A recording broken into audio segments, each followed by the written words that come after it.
So I think that's really, really important to people, is like to be connected with. I always ask people, the first thing I often ask them is I say, look, what are you doing here?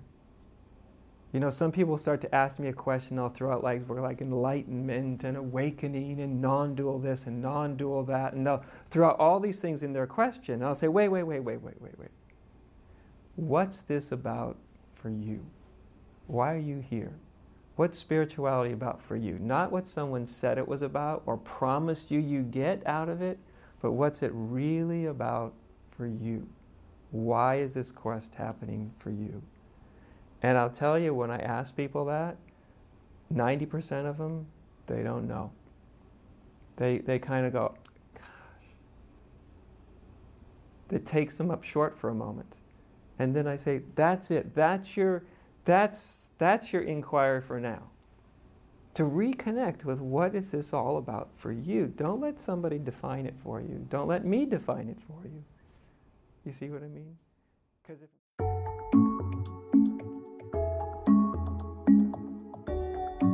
we deal with language, so we say, you know, something or nothing. Well, how can you have nothing, you know, how can you have something unless there was a state of nothing? Or, you know, you say chaos or order, or you say determinism or freedom.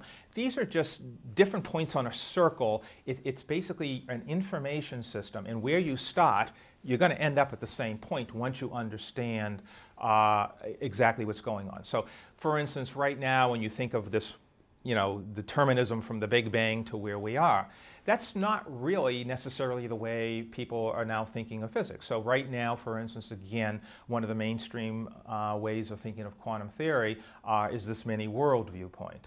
And so again, we know that every particle manifests as a wave of uncertainty. It can take on a whole range of probabilities.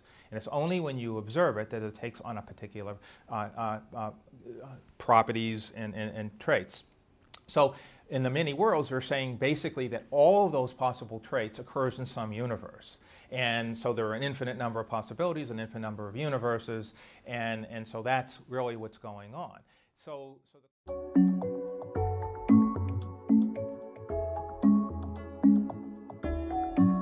What's wrong right now? Like, what's wrong now? That's where it begins. And then,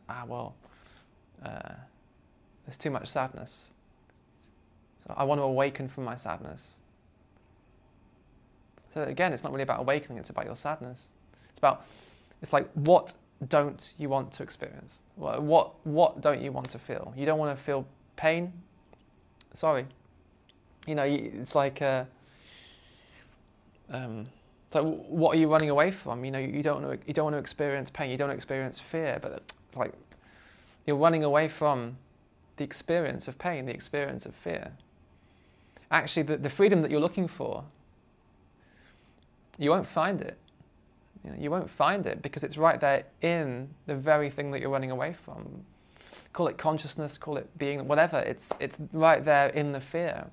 It's there in the pain, it's there in the sadness, it's there in the anger, but you're so busy running away from it, trying to become awakened. And yeah, I mean, that's what spirituality can become. It can descend into just this total denial of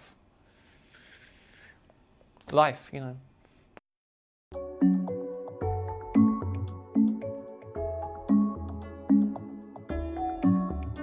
In order to know that you are enlightened, you would have to imagine yourself as an entity, to step out of experience and to look back at experience and say, experience is this. It is enlightened. But in order to do that, we have separated ourselves, so we can never know that we are enlightened. Enlightenment is actually a concept that the separate self conjures up.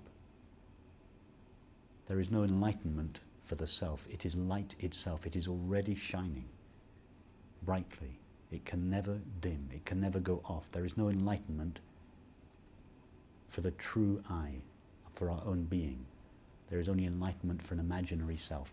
But that imaginary self can never become enlightened. It can only die.